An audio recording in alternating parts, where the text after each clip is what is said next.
Welcome to the Navigating Disruption podcast. I'm your host, Mike Klein, with my co host, Janet Hitchin. Today we have a very special guest, Tijana Bejatovic. Tijana is Southeast Europe's leading consultant, trainer, and advocate in the internal communication field.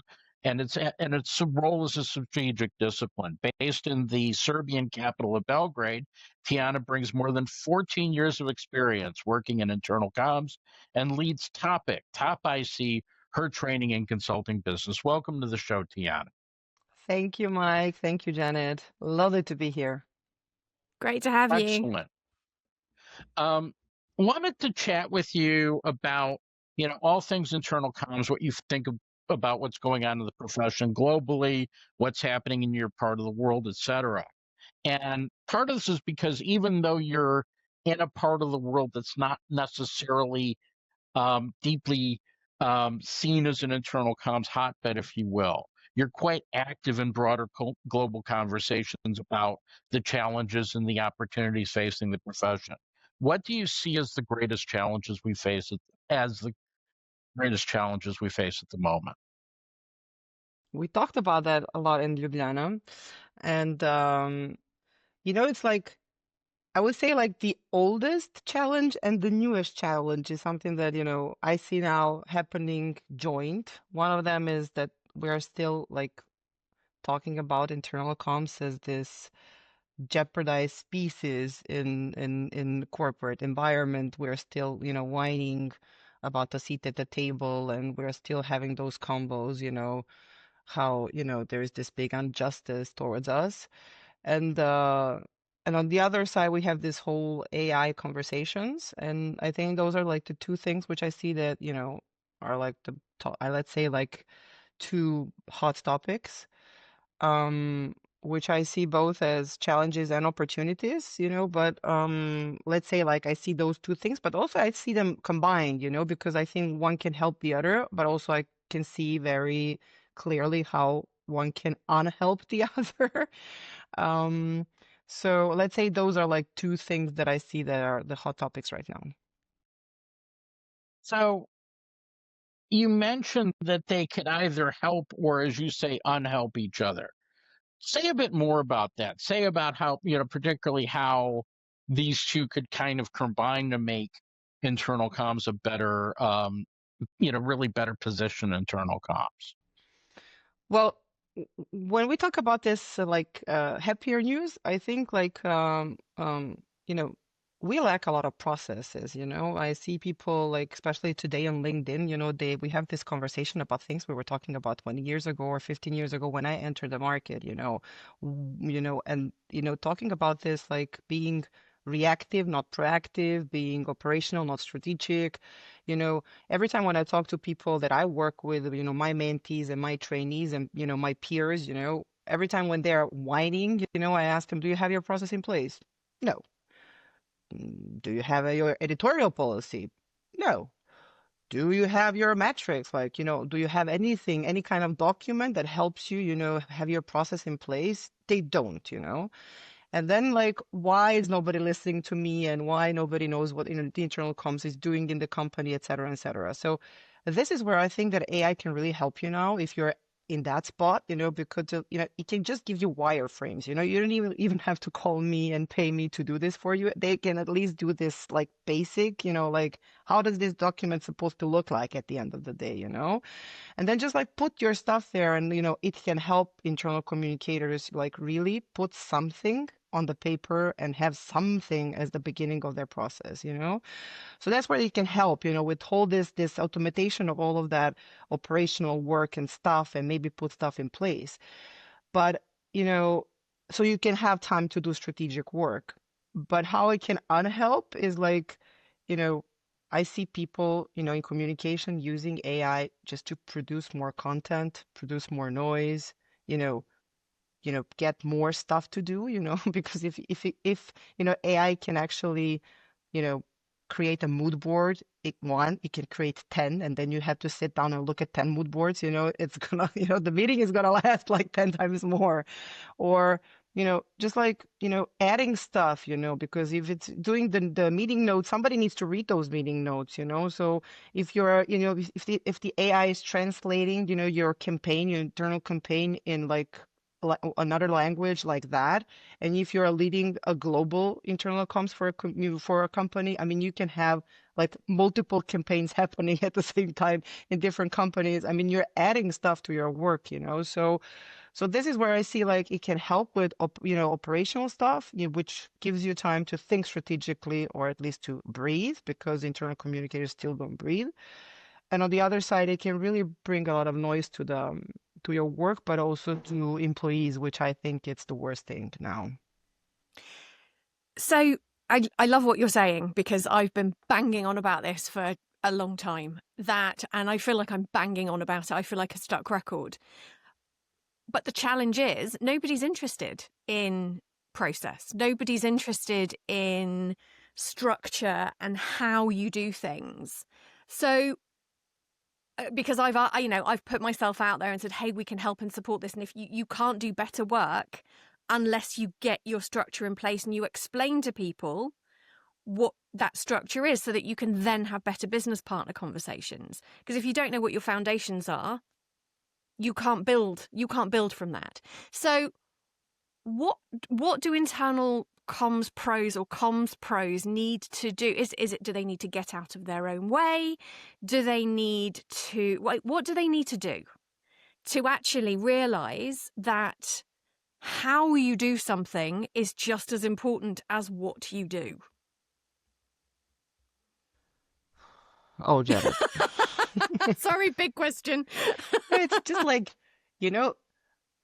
I think, having a burnout is actually the best way to do that, because, they don't just, the people, I mean, the communicators who realize that literally do that, They just sit back, they invest time, they actually take responsibility for the stuff they did till now, because that's very hard. It's hard to say, okay, it was my fault, because I truly believe that is, I always say to my peers and people I talk to, like, you need to take responsibility for all the stuff that you did, because you're spamming people. You do not have process in place. It's your fault. You need to own it and then do something with it, Some people understand it because they make a lot of mistakes, and some people literally burn out because, they're trying to multitask, they are, packed with a lot of ad hoc, requests. They're jongling, doing stuff that they don't need to do. So they literally, they break, they burn out, they either leave the company or whatever. And, maybe that's the only way that they can learn, because like, I have a client and they did that. When I was talking to them, I said like, okay, guys, I think you need to like, have space. You need to sit down. Let's do this, and we created like how we're going to do that.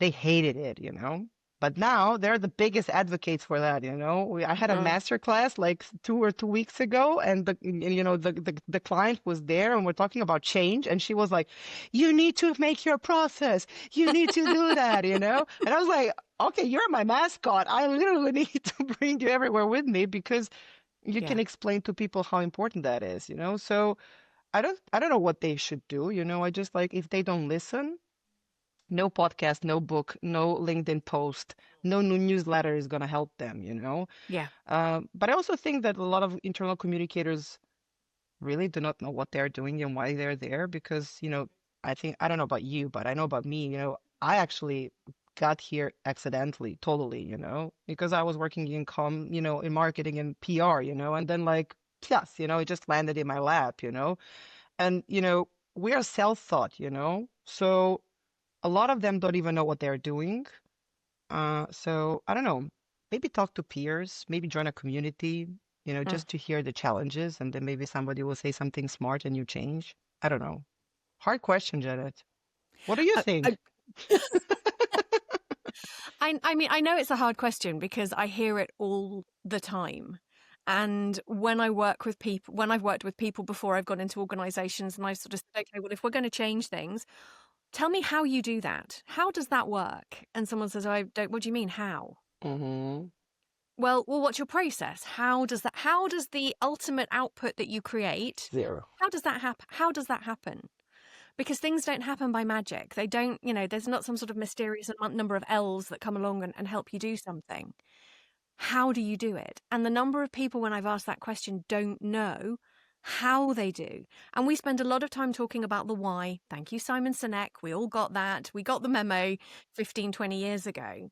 But nobody's looked at how you do things. And one of the most powerful things that I ever did when I worked for a very large organization was we realized we were doing the same thing. Things were coming in, they were coming left, right. We were getting battered by things.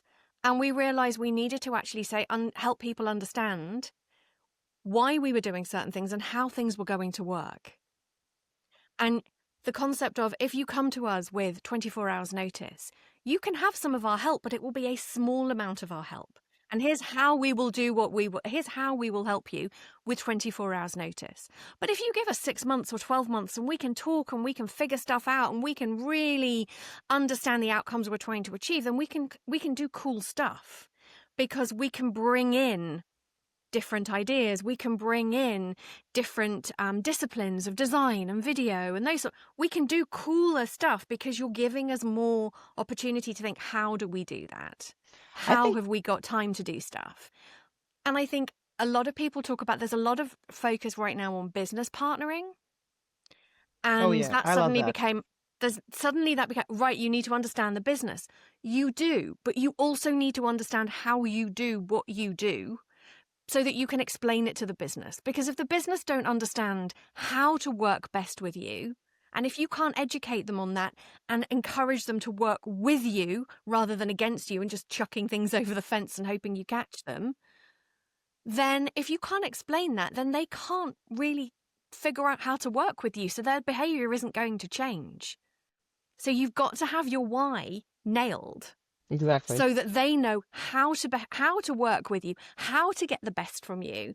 They understand how you're going to react when you drop a Friday comm bomb at 4 o'clock on a Friday and something needs to urgently happen before the weekend.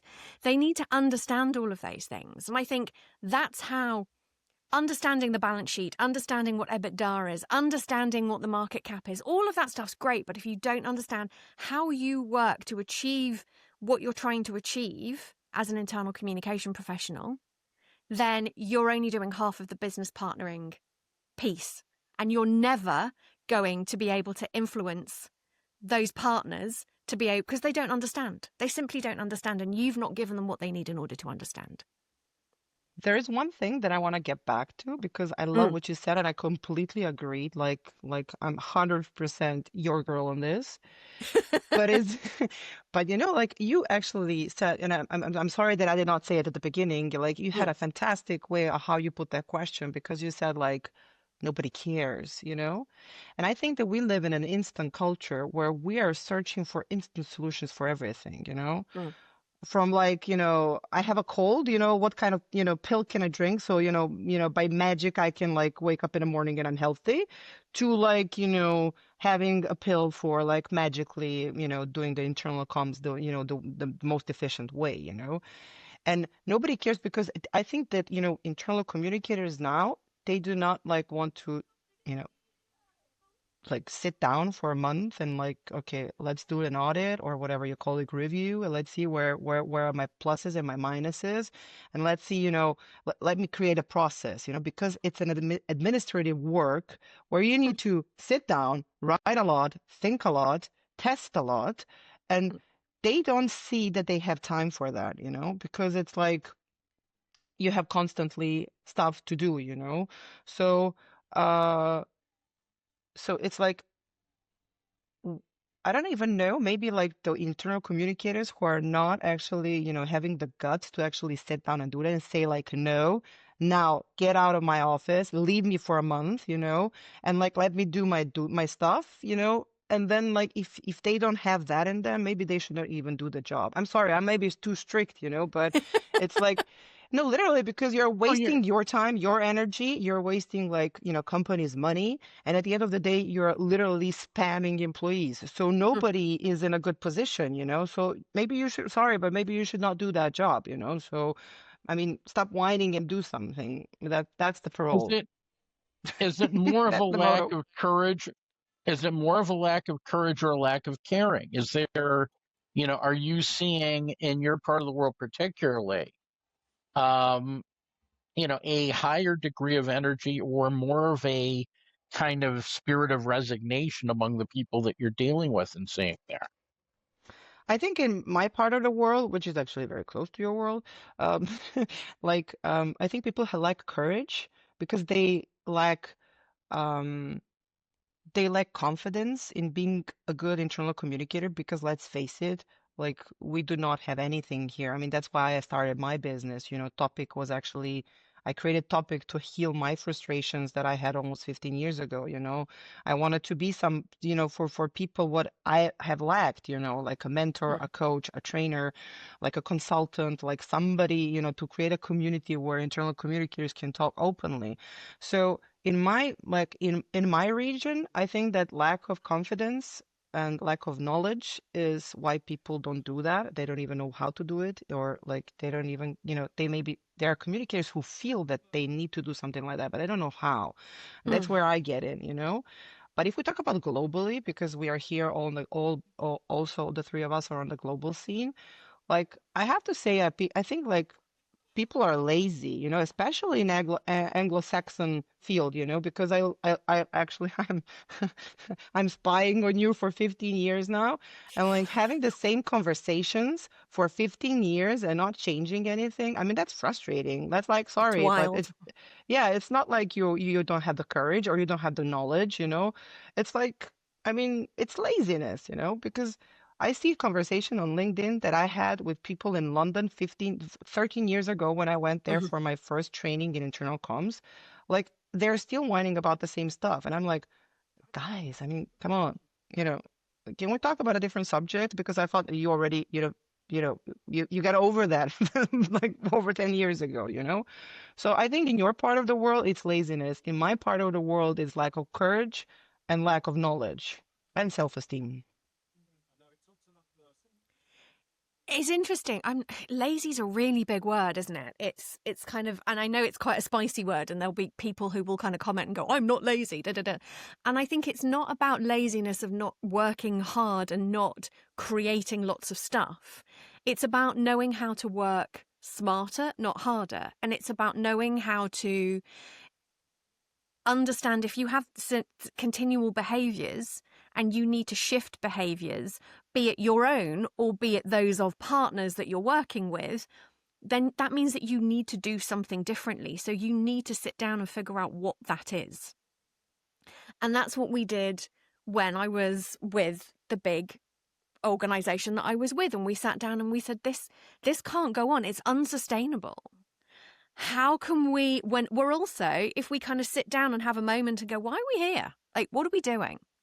Are we literally just ticking boxes? Are we literally just taking stuff that's coming in through the comms box, which is just operational stuff? Are we literally just, like, how do you stop the treadmill and the hamster wheel and all of those different analogies? How do you stop that? And Just yes, say that means that no. and it's a hard thing to say because I did I had a session that I used to run a couple of years ago called How to Say No Without Saying No. And a lot of Love it came that. back to process. If you have your process in place, if you understand how you work, you understand when to say no and when not to say no. You understand that you're not saying no just because you don't feel like it, just because, nah, not today, I'm not feeling it. It's no because practically you can't, physically you can't. There aren't enough hours in order to be able to achieve the thing that person may want to do. It may be that it's just not the right time because there are already 2-3 big key things that are happening, and actually you know that employees don't have the headspace in order to be able to take that on board. So you know that will fail because people have told you they can only read or consume or engage with 2 things at a time. And actually, you've got your 2 things right now, and there's no space for that. So yes, you can make the noise. Nobody's going to look at it. And ultimately, you're going to have to re-message that. And we all know that if you're mirror messaging, you're failing because you haven't done the work up front to say no to somebody. Yeah. So I think there's some really interesting stuff. As you say, there's a circular conversation that happens.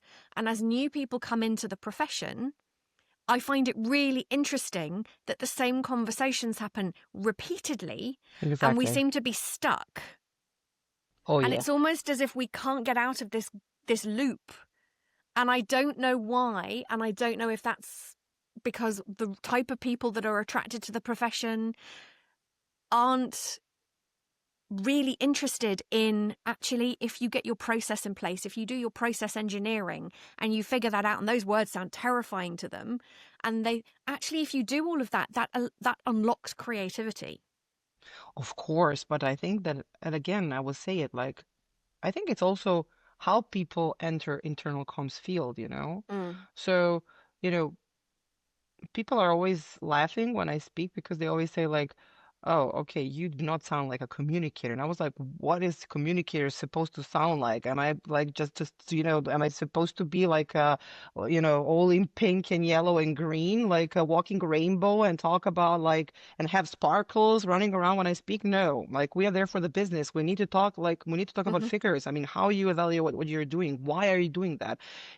Everything that you talk right now, like it's easier to say no when you have process in place because that's not like a science fiction.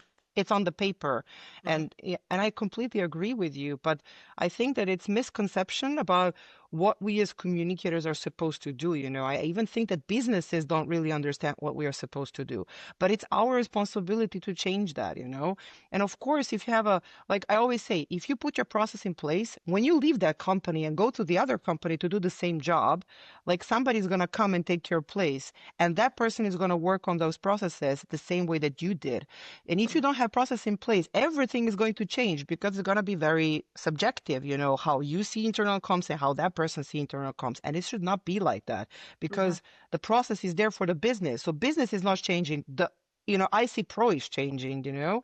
So maybe this is also one of the reasons why you still have new people coming, because the people who started all of that did not put processes in place.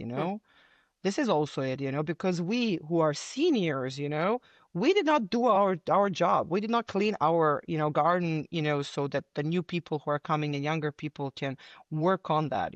So I think it's just like that's maybe probably that's also one of the reasons why is this happening. Secondly, okay, I understand that new generations like to have stuff more, like quickly, easily, efficiently. But I see that as an opportunity. You want to have your job more, to work more efficiently, put your process in place, Yeah. because they firstly don't want to waste time and like, energy on something that's useless. So, maybe they will push it more than we did. But again, I think I don't know. It's like, I'm sorry I said lazy, but I really somehow feel it like that. If somebody feels No. bad about that, sorry, guys, but it's just like, take time. Like now you have January, which is going to be quiet. It's like January is like the perfect month for you to sit down and put your process in place because nobody's going to call you. They are all skiing or whatever they are doing, or preparing for the year. Perfect. Get your coffee in place, just bring your, most important stakeholders and colleagues and work on the process. So, I mean, that's like the perfect time of the year to do that. Set yourself strong for the beginning of the year, and just like January is the time. You have the time. Make the time, clear your calendar, don't work in hectic all the time. Yeah. You also talked about a lack of courage. I mean, the thing that keeps running up in the back of my head is you guys are talking about process. You guys are talking about Like, no. setting. No. It's not that you're. No, it's more like I We've been get a talking. sense. Sorry. I get a sense that there's something more to it than just disorganization or laziness. To what extent do you think that communication pros are so intimidated by the people they work for that that they're scared to say, here are the rules of engagement to work with me? Do you think that's a factor? Do you want me to jump in while you're thinking? Please. You're like, yay! No, I mean, I could get it straight because we already talked about that. I'm trying to be polite, to use right words, not to like, instantly make people hate me, that woman from Serbia who is like bam, bam, bam, bam. I mean, I know we Serbians have a certain reputation. I just don't want to, I want to help myself. But please, Janet, say, I'm going to answer. I'm not sure if it's about being intimidated. I think some people will be, and I think there are certain organizations that only bring in very junior people to do these roles because they assume it's content creation. And they don't think about everything else that it might need to be. So if you're a very junior person and you're being put in, you have to go and have quite a difficult conversation and say no to a head of department or to somebody with C at the beginning of their title, that can be incredibly intimidating. Yeah, absolutely. And I think there is a misunderstanding that we are simply content creators. I have never considered myself a content creator. Oh, me ever. As well not. Yeah. Ever. Also. I can't stand the term content creator. I find it really reductive because that's not, for me, what internal communication and communication as a whole is all about, whether it be external or internal. You're not just creating content. That's the end part of the process, but there are multiple different stages before you even get close to that. And I think I can't remember, I think it was Tijana, you said, everyone's jumping to solution. And one of the most powerful things I think I've done every time I've worked with an organization and I've gone in-house for a short amount of time and I've worked with them is give them permission to not jump to solution. And that can be HR professionals, that can be heads of HR, it can be heads of marketing. And I suggest, let's just try and figure out the problem for a bit. Let's just sit in the problem for a tiny little bit. Doesn't have to be for a long time, but we do need to sit there for just a short amount of time, and giving people permission to do that and ask some really basic questions.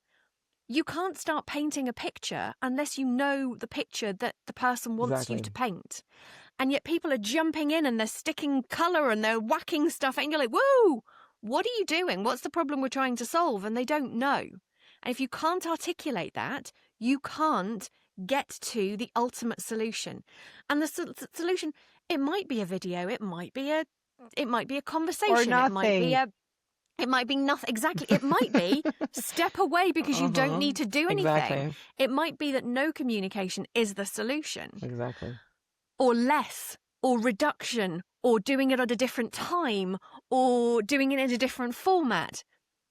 But if you don't know what the problem is and you don't understand what you're trying to achieve, change, whatever, impact, then you can't actually, you're just creating. As I think you said it at the beginning, Tijana, you're just adding to the noise. Exactly. And that for me is, there's a difference between, do you want a content creator or do you want an internal communication professional, a strategic internal communication professional? And there is an overuse of the word strategic by people who are content creators. And I've seen this in interviews when I've interviewed people and I've interviewed for a business partner and I've brought the person in and they've said, I'm a strategic internal communicator. And I'm like, okay, talk to me about what that means. Talk to me about how that comes to life.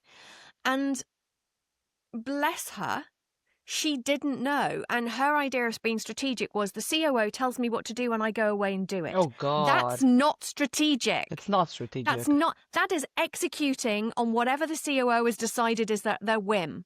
That's not strategic. And yet this person was putting herself out there as a strategic communication professional. And she wasn't. Yeah. And it was really sad. It was really tricky.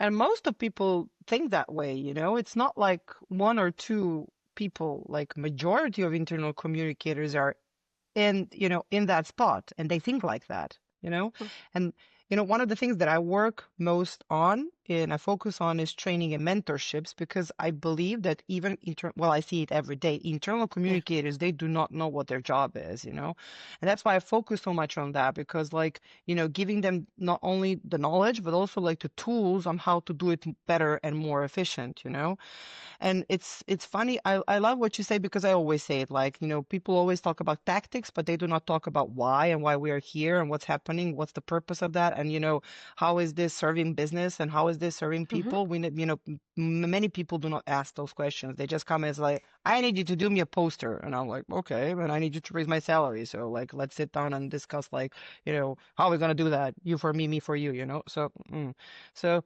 like, but then we get back to the processes again, So, yeah. It's so fundamental. Oh, It's fundamental. It is.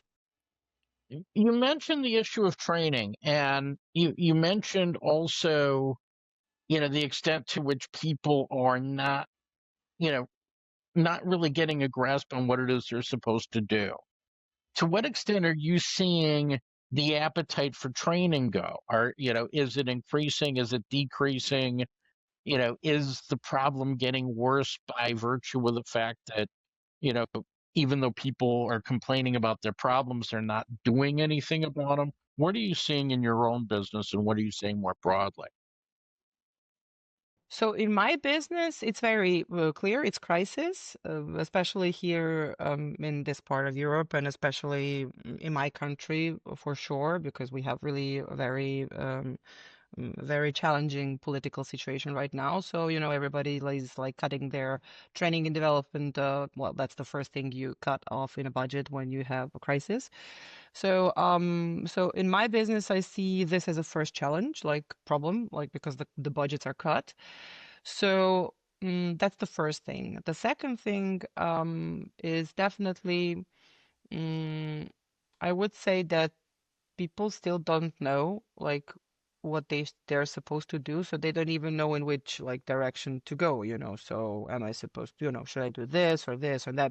Because a lot of my clients, they call me and they're like, you know, well, the best thing is like they don't call me. They don't know why they called me, but they just called me. So, which is a good thing because we talk, we see what their problems and challenges are, and then I can, give them a very, custom-made solution on how to help them, So it's not like they're constant, that like they're calling and say, I want a training or I want a mentorship, just like you need to get there to that point with them, Globally, I really don't know, but I will say that globally, what I see is like, I think the quality of training. Sorry, guys, like whoever is going to be jeopardized by this, but like I had to say it. Like, I think that the quality of training is at a question mark because I think there is a lot of stuff out there, but it's not really helpful, Just Mm. like give me the tools, just like, sorry, cut the crap, give me what I need to do. Step 1, step 2, step 3, everything is so vaguely, everything is somewhere in the clouds, and there are stuff in IC that you could like put very clear. I know there is one, not one solution that can fit to all, but there are basic stuff that are very clear and very strict, and somehow we are still talking about this la la la stuff.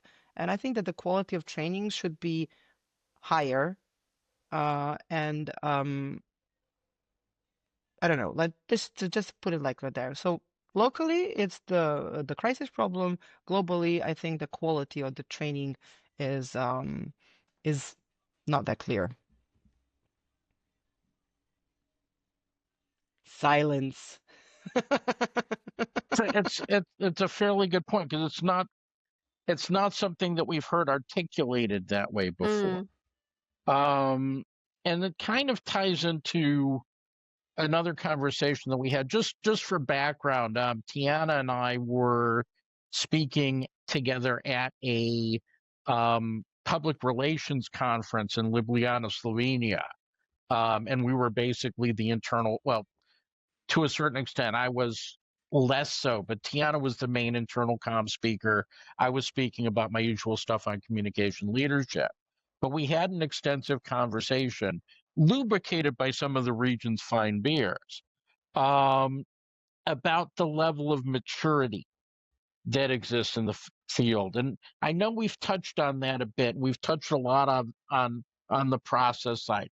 But from my perspective, it's more than just process. It's also, a combination of the culture of the profession. It's a combination of the skills. As you say, it's a combination of the training to a certain extent, because, people don't know what they don't know. They don't know how to improve if they don't know, what improvement and what good looks like. But leaving process out of the conversation, what else do you think needs to happen to improve the maturity of the profession in your part of the world and globally as a whole?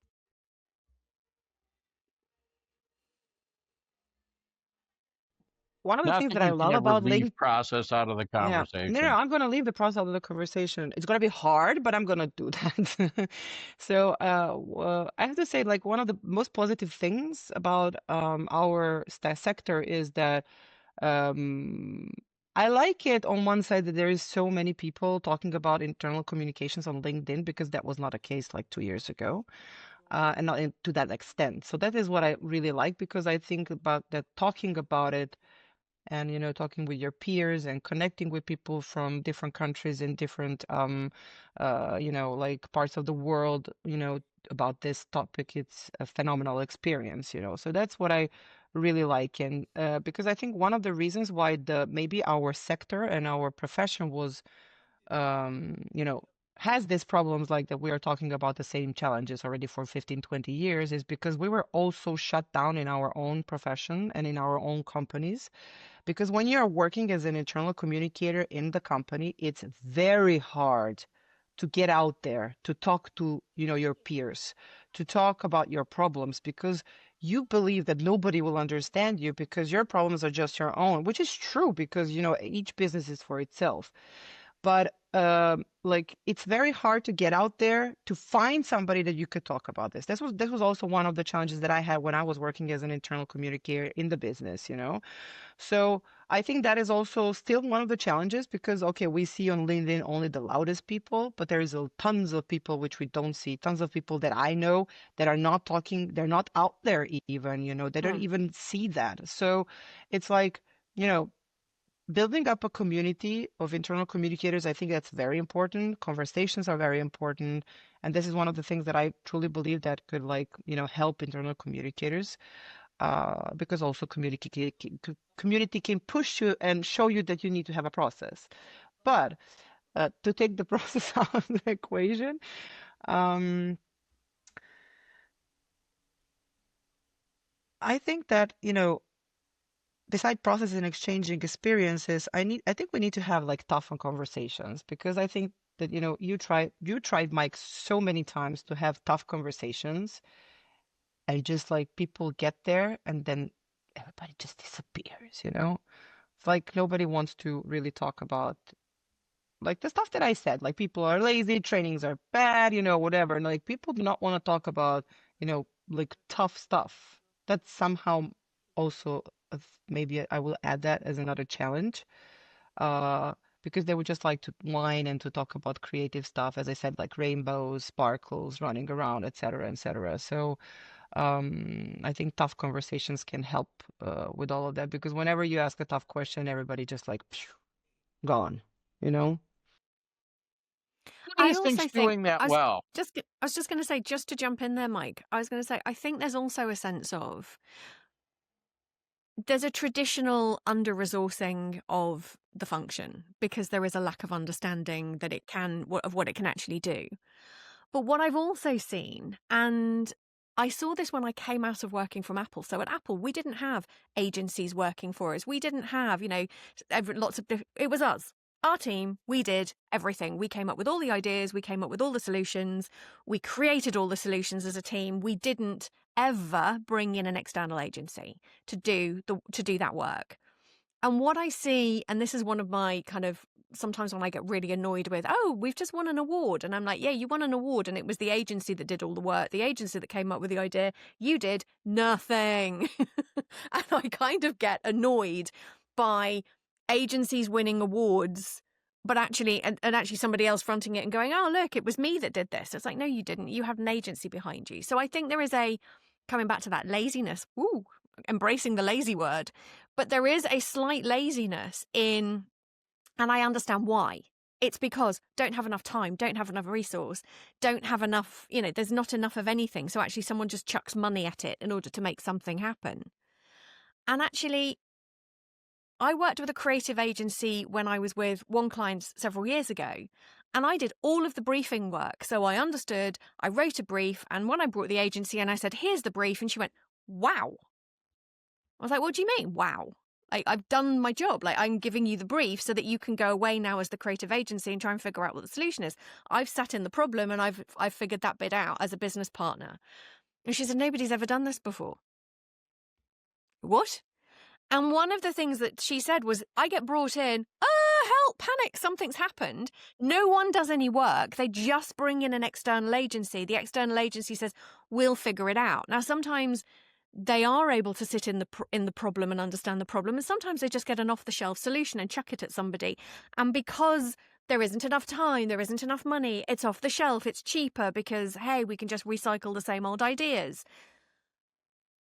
That for me felt really, it was a moment where I went, oh, the way I'm working because of how I worked at Apple, understanding the problem, sitting down, writing a brief, really figuring it out, having those conceptualized conversations that we used to do as a team to understand, should this be design-led? Should this be words-led? How do we figure this out? What are we trying to achieve?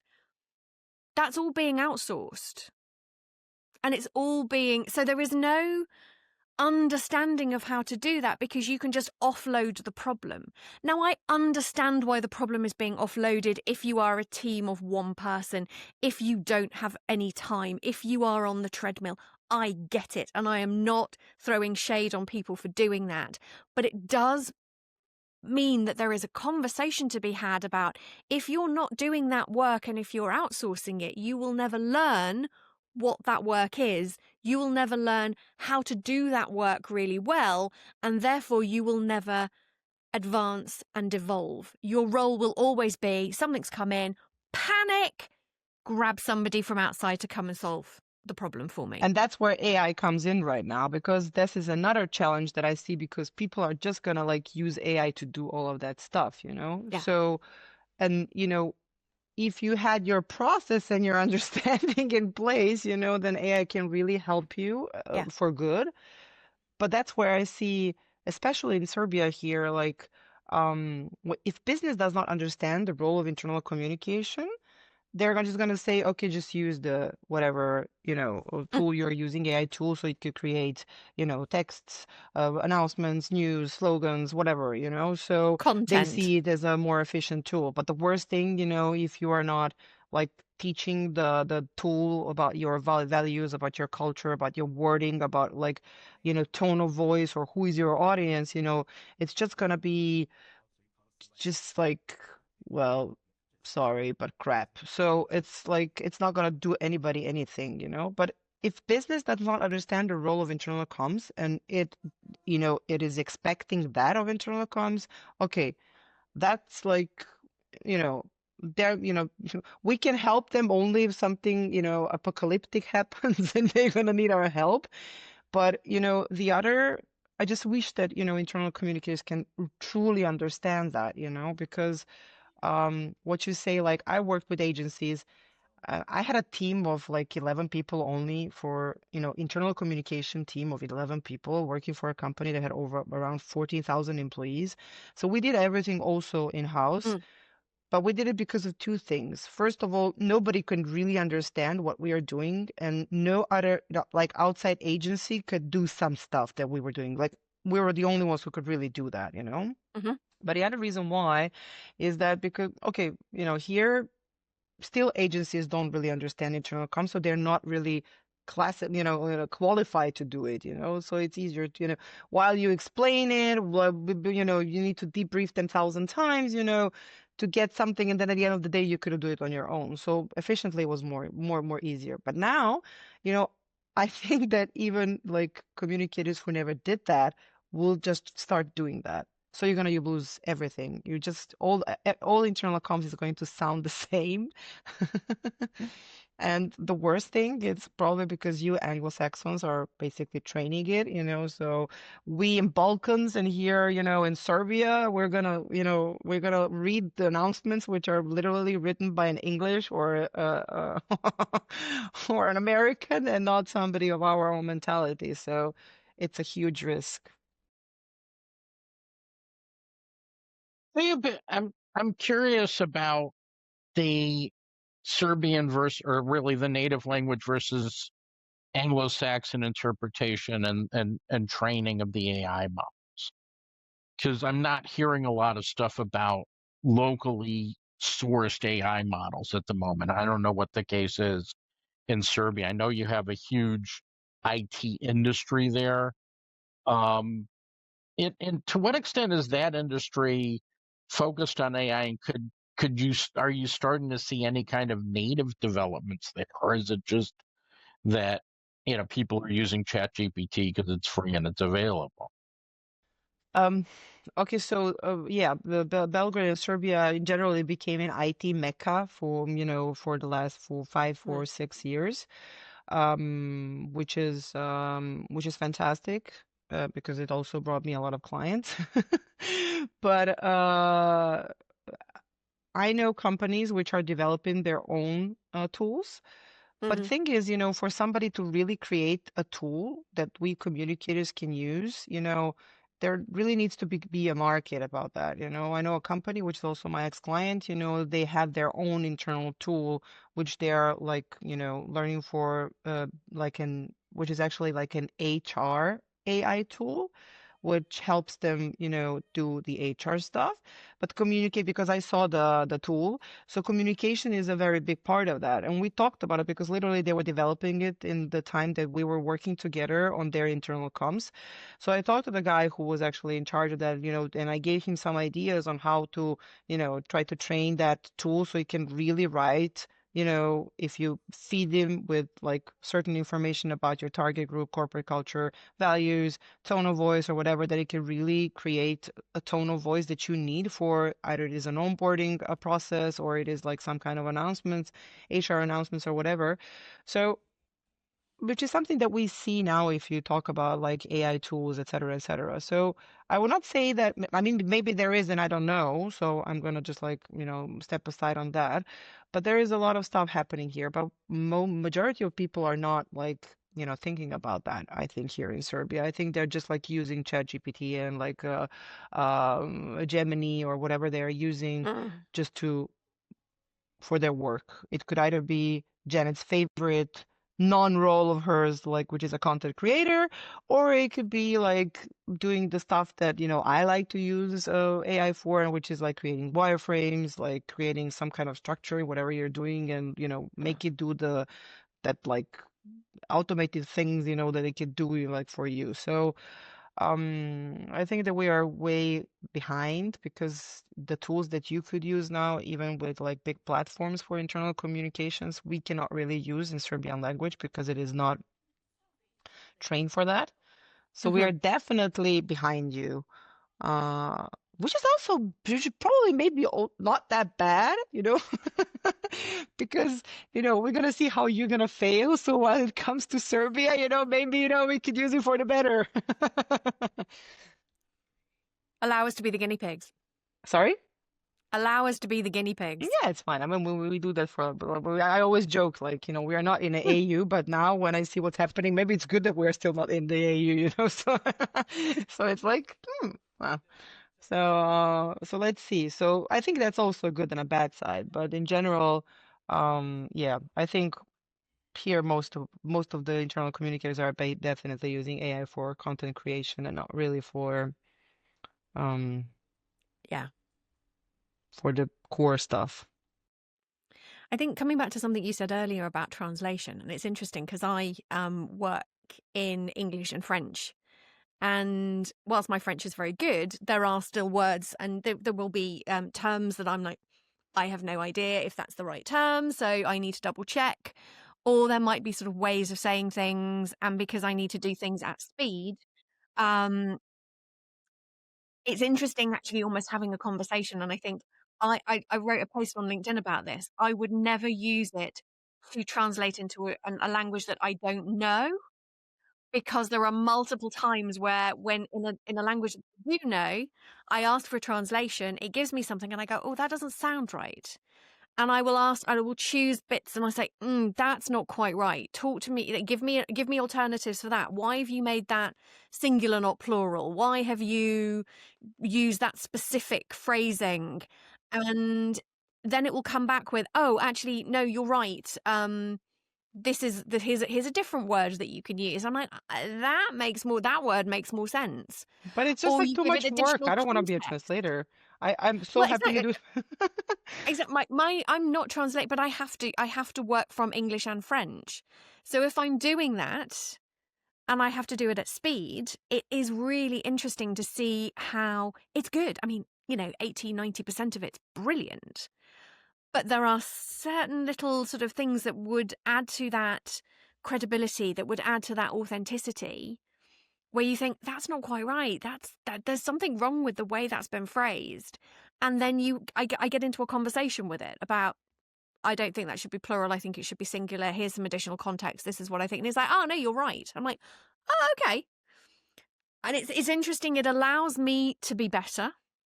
Yeah. It allows me to, do some of that boring stuff of being a bit faster, et cetera, because I have to, I don't have huge amounts of time to do it. But it's interesting in that somebody said to me, oh, well, in that case, if it can translate, then you don't need somebody.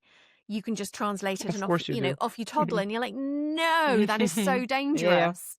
So dangerous, because it might change the context. It might subtly change the meaning of something.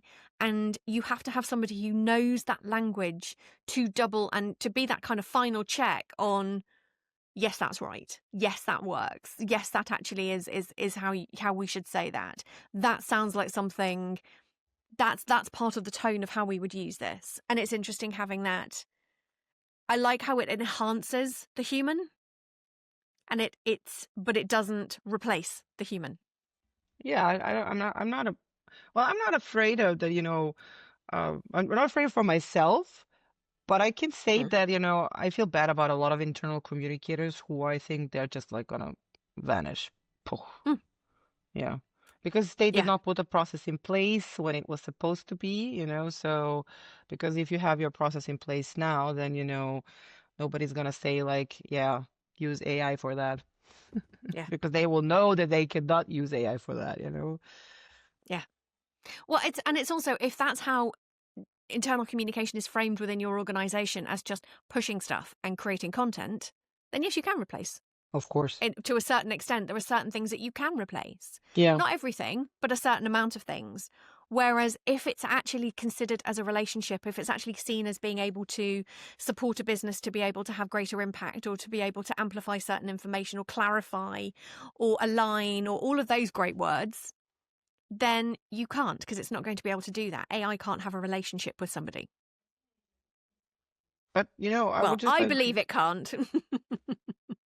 well, I don't know, maybe, there are people, I know people who speak to AI like it's their friend, so it's like, my daughter loves it, she just takes my phone and she goes to the voice because she's 7, so she, typing is not really her thing and she doesn't use the phone at all.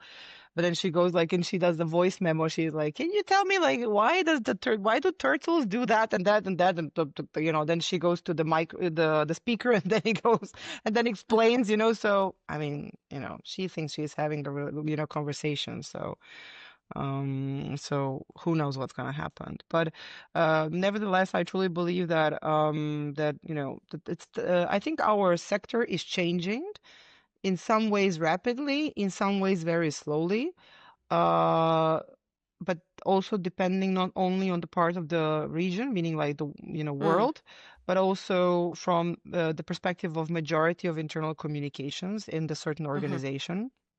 So I think that in the companies where maturity is not high enough, it's going to be automated with AI, which is going to have its own, consequences. But in the other companies where, internal comms is perceived as a very important function, which is really working for business and, having impact on the business and the people, I think it's going to be a good combination of everything. And those internal communicators are really gonna like, be more focused on like strategic and not, this operational proactive work. Yeah. Because AI is going to do that. Do you feel optimistic about that for our profession? I think we have a chaos right now. And this chaos has to, it has to resolve in some moment. So, so I like this chaos because it's like the biggest conversations. We never had these conversations. We never had this amount of and volume of conversation about internal communication. So I like that. I do feel positive because the ones who are not going to survive are probably going to learn. And the ones who are, I think they're gonna evolve. And, having in mind that, evolution of our sector, I like that. I think, I think I would like to see that, how it's gonna look like. That feels like a really positive place possibly for us to stop. Is there anything that we haven't asked you that you would like, that you wish we had asked? Oh, wow. I was not prepared for that one. And if there's not, you're like, you know what? No, I think we're good. You've asked me everything and that's fine. Well, I don't know. I think we talked about a lot of stuff. I think we could talk more about a lot of stuff, but I think we covered like the most important topics right now. And I really want to thank you for inviting me because this is I love chatting with my peers, especially, international peers about internal comms. And like Mike is one of the first people that I met like 4 years ago or 5 years ago when he pinged me on LinkedIn. And back then I thought, like, I'm coming from the small country of Serbia, and there is this American guy, writing to me. It was like that. And now I'm like, come on, world, bring it on, let's do the thing, So I will always treasure Mike for that because I think he really gave me courage to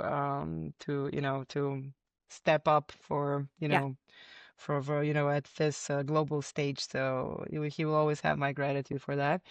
And I think he's doing fantastic stuff for our function in general. And you, Janet, are definitely going to be my sister in process. So, let's create a campaign, like LinkedIn campaign about processes. Maybe we could we could do everything in-house. We don't need tools and we don't need agencies to create that kind of a campaign. It's having done it for, having done it in a really big organization for 10 years.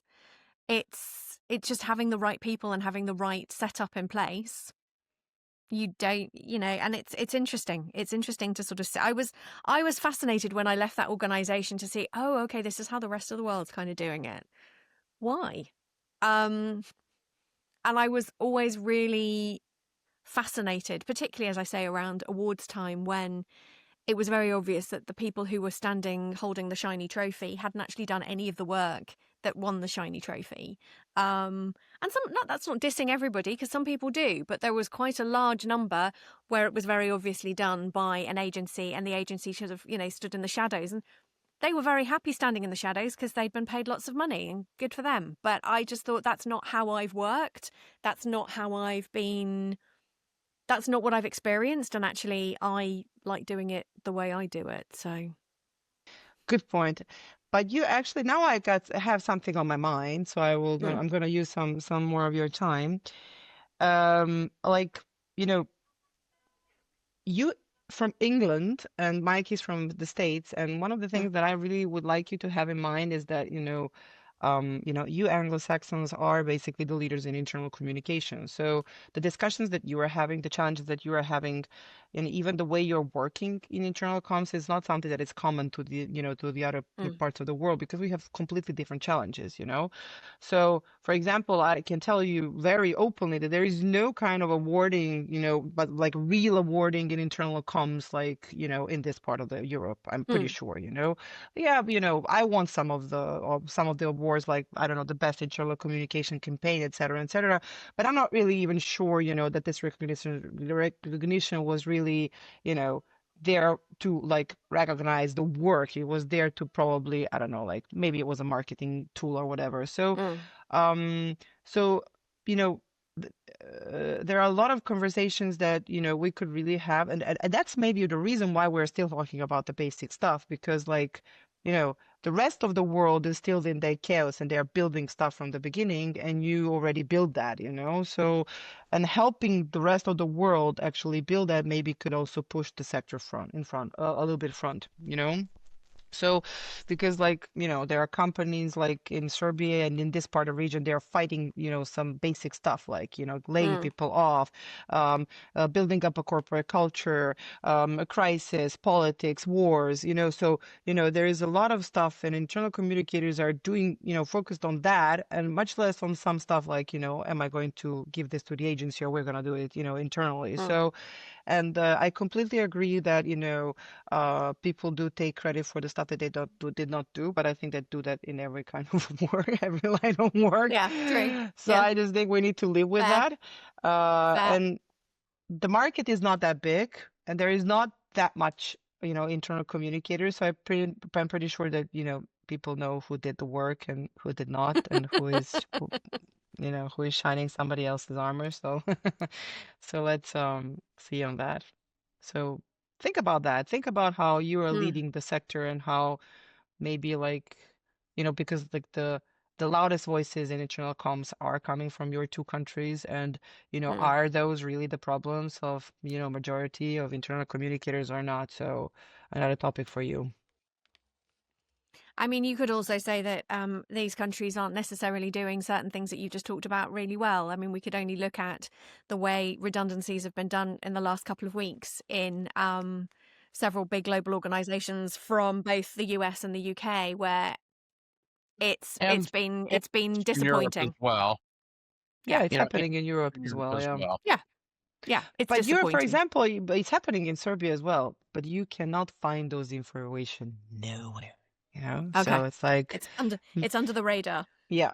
So that's that difference in mentality and culture, and why it is so hard to build a community here, because people are less open to talk about those stuff, less open to criticize, So, but still they have challenges, and still they have problems, So that's why I say I am so lucky that, I get the chance to learn from you, and to learn from your markets, and to see what you are experiencing, because it is how you basically can develop. So so let's see what happens. But crisis is here, so let's see how it's going to evolve. Tijana, thank you so much. This has been a great conversation. Thank you. Call me about that campaign for the Thank you very processes. much. Thank you, Mike, again for chatting with me. Always love being in your company. So, Mike, we've just finished our conversation with Tijana. What did you think? I think Tijana did not disappoint. I mean, one of the reasons I've known Tijana for a number of years, and I'm somebody who's quite keen to get people from outside of the Anglo-Saxon internal comms bubble in front of broader audiences. And this conversation was a great example of why I've done it, and why you were also enthusiastic about having her. Because she didn't pull any punches. She said flat out, it's not just that we have a quality problem in the profession. We have a laziness problem. We have an appetite for courage, an appetite for learning, an appetite for, engagement with leaders problem. And we have a process problem, which is something that you've talked about extensively. Yeah. And, she didn't pull any punches. She was straight, kind enough, but clear enough that a lot of the problems that we have in our space are our own doing. Yeah, I think I agree with you. I think that there's a tough love message there, which is really important. I like that she didn't sugarcoat it. I struggle with the word lazy, because I think people are working really hard, but they're just not working really smart. And I think it's not am I not working? It's am I doing the right work? And I think a lot of the time the right work is not being done.